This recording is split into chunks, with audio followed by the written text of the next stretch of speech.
এটা হচ্ছে উদয়নগর রাজ্য। এই রাজ্যে শাসন করেন রাজা উদয় সেন। রাজা উদয় সেন ছিলেন অতি লোভী আর নিষ্ঠুর মনের মানুষ। তার মনে প্রজাদের জন্য কোনো মায়া দয়া ছিল না।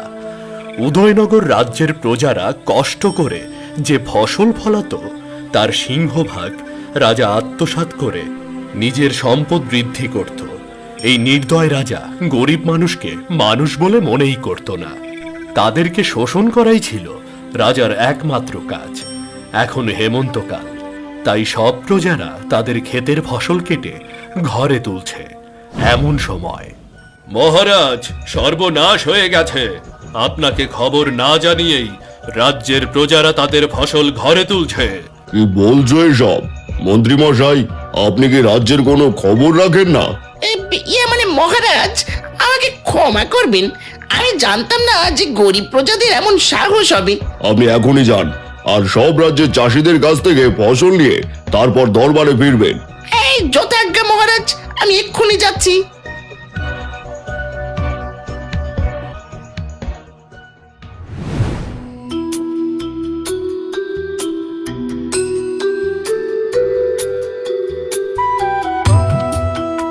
গিন্নি, কই গেলে?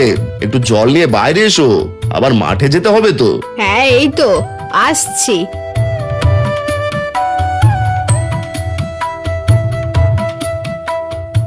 শুধু কি জল খেয়েই মাঠে যাবে? খাবারটা খেয়ে তো যাও। না না গিন্নি, এখন খাবার সময় নেই, আর তাড়াতাড়ি করে ফসলগুলো ঘরে তুলতে হবে, নয়তো এই নির্দয় রাজার লোকেরা জানতে পারলে সব ফসল নিয়ে যাবে। দাও দাও, জলটুকু দাও দেখি। তাই বলে না খেয়ে কাজ করবে নাকি? একটু সময় নিয়ে খাবারটা খেয়ে তারপর মাঠে যাও। তুমি কেন বুঝতে পারছো না? খাবার সময় নেই। দাও দাও, জলটা খেয়ে চলে যাই।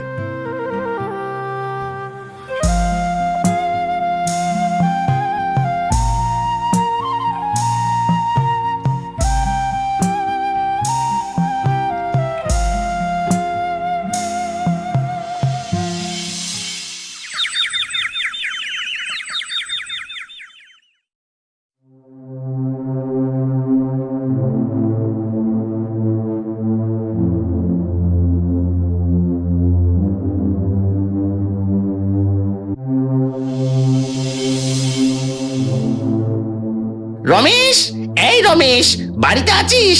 থাকলে বাইরে আয়। এ কি মন্ত্রী মশাই, আপনি? জানিস না কেন এসেছি? গ্রামের গরিব চাষিরা মহাশোকে ধান কেটে ঘরে তুলেছে। সবাই ভেবেছিস কি? ভেবেছিস কি এই খবর মহারাজ জানতে পারবে না? দে দে, এবার মহারাজের ভাগের ধানগুলো দিয়ে দে। কি বলছেন কি এসব মন্ত্রী মশাই? সব ধান যদি মহারাজকে দিয়ে দিই, তাহলে আমরা কি খেয়ে বাঁচবো? সেসব কি মহারাজ তোদের ঠিক করে দেবে নাকি? যত সব, খাজনা দিতে পারে না, আবার এসেছে ন্যাকামো করতে। এই দাঁড়িয়ে দেখছিস কি? বস্তাগুলো নিয়ে আয়।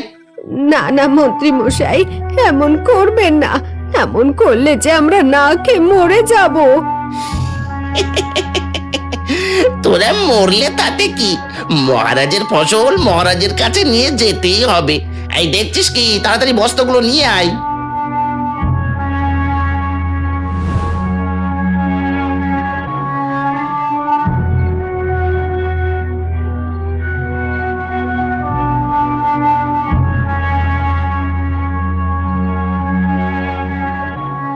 রাজার কথাতে মন্ত্রী এভাবেই সারা রাজ্যের প্রতিটি বাড়ি থেকে এক এক করে খাজনা আদায় করতে থাকে।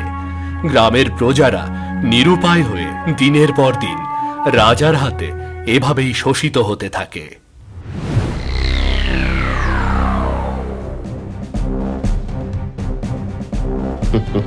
আসুন আসুন মন্ত্রী মশাই, আসুন, কি খবর বলুন? ফসলগুলো কি আমার সম্পদের পরিমাণ বাড়িয়ে দিল? সেটার বলতে, আপনি বলেছেন আর সে কাজ হবে না, তা কি কখনো হয়? বাবা বাবা, খুব ভালো, খুব ভালো। আমি শুনেছি আপনি প্রচুর অর্থ প্রাচুর্যের মালিক। আমি অনেক গরিব, গত 2 দিন হলো কিছুই খাই নাই। আমাকে কিছু সাহায্য করুন। মন্ত্রী, ভিখারি এসব কি বলছে? আমি নাকি ওকে সাহায্য করব? মহারাজ, আমাকে একটু দয়া করুন, এভাবে হাসবেন না। এই গরিব ভিখারিকে সাহায্য করুন। গরিব দুঃখী অসহায় মানুষের সেবা করা পুণ্যের কাজ, একটু দয়া করুন। এই ভিখারি, তোর উপদেশ আমাকে শুনতে হবে? এই কে আছিস? এই ভিখারিকে রাজ দরবার থেকে বের কর। সারাদিনে হেঁটে 2 পয়সা পাই না, এসেছে আমাকে উপদেশ দিতে। যত সব। না মহারাজ, এমন করবেন না, আমাকে কিছু খেতে দিন, আমি খুবই ক্ষুধার্ত। এই অহংকারী রাজা, তুই আমাকে খেতে দিলি না। তুই যে সম্পদের জন্য এত অহংকার করছিস, আমার অভিশাপ থেকে সেই সম্পদ তোকে বাঁচাতে পারবে না। আমি তোমার থেকে অভিশাপ করলাম, একদিন তোর অহংকার ভেঙে চূর্ণ বিচূর্ণ হয়ে যাবে। সেদিন তুই আমার মতো ভিক্ষা করে খাবি, সবার দুয়ারে দুয়ারে হাত বাড়াবি। এই দাঁড়িয়ে দেখছিস কি? ভিখারিকে মহলের বাইরে বের করে দে।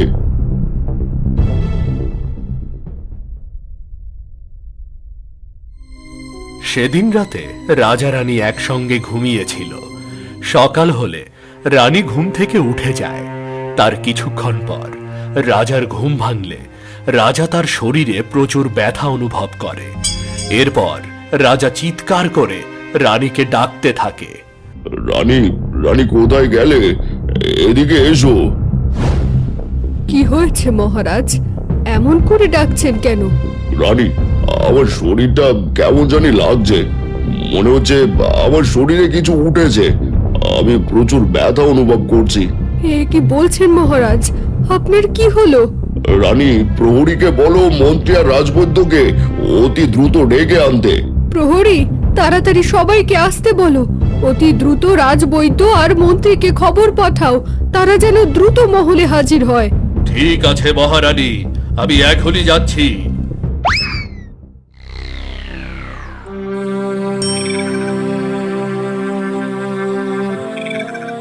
মন্ত্রী মশাই, আপনি এসেছেন? দেখুন দেখুন, আমার শরীরে কি যেন হয়েছে। আমি বোধহয় আর বাঁচবো না। আপনি ধৈর্য ধরুন মহারাজ, রাজবৈদ্যকে খবর পাঠানো হয়েছে, এখনই চলে আসবে, সব ঠিক হয়ে যাবে।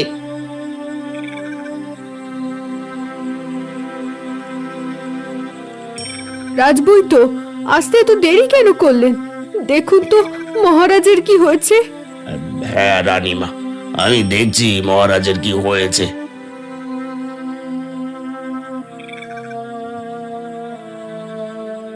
ভালো করে দেখুন মহারাজের কি হয়েছে, আর বলুন মহারাজের সুস্থ হওয়ার উপায় কি। অপরাধ ক্ষমা করবেন, মহারাজ মরণ ব্যাধিতে আক্রান্ত। মহারাজের যে রোগ হয়েছে তার জন্য মহারাজ নিজেই দায়ী। আর মহারাজের এই রোগ হয়তো ভালো হবে, কিন্তু এ রোগের কোনো চিকিৎসা আছে বলে আমার অন্তত জানা নেই। না, তাহলে কি মহারাজ ভালো হবে না? কোনো না কোনো একটা উপায় তো আছে মহারাজকে ভালো করার। কেউ তো বলো, কি করলে আমার মহারাজ ভালো হবে? মহারানী, আপনি এত ভেঙে পড়বেন না, আমি দেখছি কোনো একটা ব্যবস্থা করতে পারি কিনা। হ্যাঁ হ্যাঁ, আপনি তাড়াতাড়ি করুন, তাড়াতাড়ি আমার মহারাজকে সুস্থ করে দিন। আমি দেখছি কি করা যায়।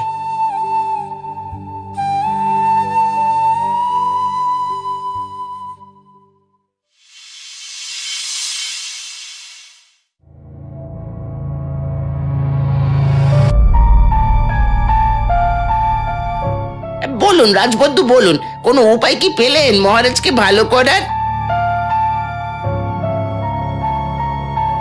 অপরাধ ক্ষমা করবেন, মহারাজের একটাই ওষুধ, সেটা হলো মহারাজ যে ক্ষুধার্তকে খেতে না দিয়ে তাড়িয়ে দিয়েছিল, তার কাছে ক্ষমা চাইতে হবে।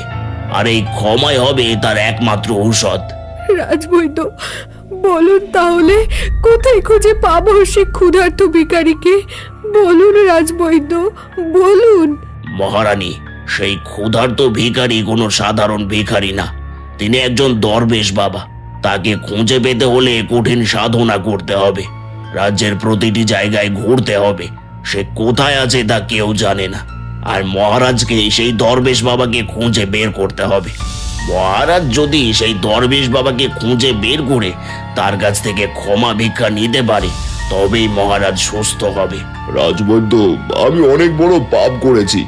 যেভাবে হোক আমাকে ফকির বাবাকে খুঁজে বের করে তার কাছে ক্ষমা চাইতে হবে, নয়তো আমি যে মরেও শান্তি পাবো না।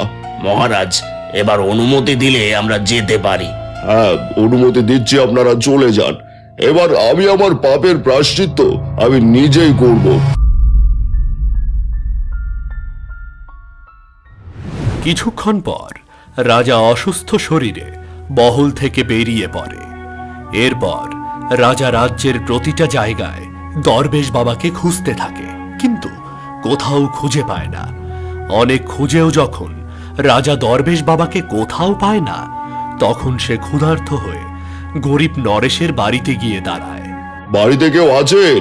আমাকে কিছু খেতে দিন, আমি খুবই ক্ষুধার্ত, আমাকে কিছু খেতে দিন। এই যে মা, আমাকে কিছু খেতে দাও, আমি খুব ক্ষুধার্ত। কোথা থেকে খাবার দেব? যা ফসল ফলিয়েছিলাম সব তো রাজার লোকেরা এসে নিয়ে গেছে। এখন আমরাই আজ 2 দিন হলো না খেয়ে আছি। কি করে আপনাকে খাবার দেব? তার মানে আমার জন্য এদের এই অবস্থা? আমি আজ বুঝতে পারছি আমি কতটা নিষ্ঠুর। আমার জন্য রাজ্যের প্রজারা কত কষ্টে আছে। দুঃখ করো না, দুঃখ করো না মা, তোমাদের এই কষ্ট আর বেশি দিন থাকবে না। কি করে কষ্ট দূর হবে বাবা? যতদিন ওই নিষ্ঠুর নির্দয় লোভী রাজা বেঁচে আছে, ততদিন আমাদের কষ্ট শেষ হবে না। এমন করে বলো না, আমি সেই নির্দয় নিষ্ঠুর রাজা।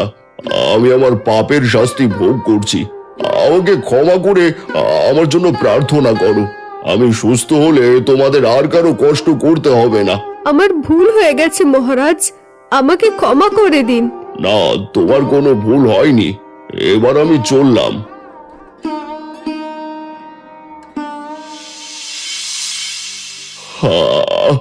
আমি কত খুঁজলাম, কোথাও তো সেই দরবেশ বাবাকে খুঁজে পেলাম না। তাহলে কি আমি তাকে খুঁজে পাবো না? দরবেশ বাবা কোথায় আপনি? কোথায় খুঁজবো আপনাকে? আমি যে আমার পাপের ফল পেয়ে গেছি।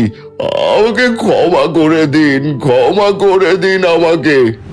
এভাবে রাজা অসুস্থ হয়ে রাজ্যের প্রতিটা কোণে দরবেশ বাবাকে খুঁজতে থাকে।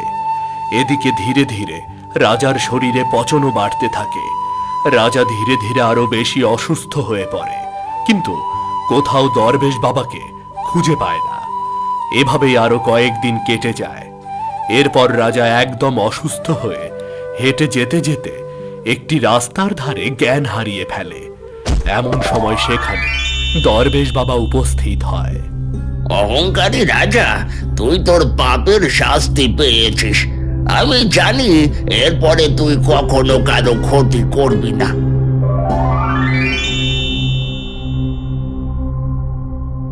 দরবেশ বাবা, আপনি এসেছেন, আপনি আমাকে ক্ষমা করুন।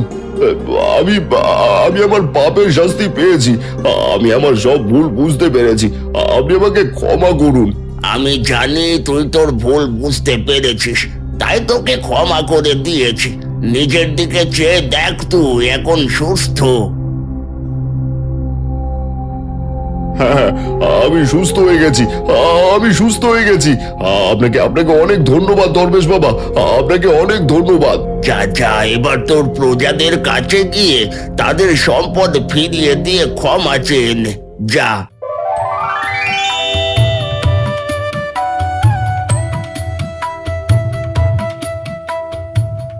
রাজা তার ভুল বুঝতে পেরে সকল প্রজাদের সম্পদ ফিরিয়ে দেয়। এরপর থেকে রাজা একজন সুশাসক হয়ে রাজ্য পরিচালনা করতে থাকে।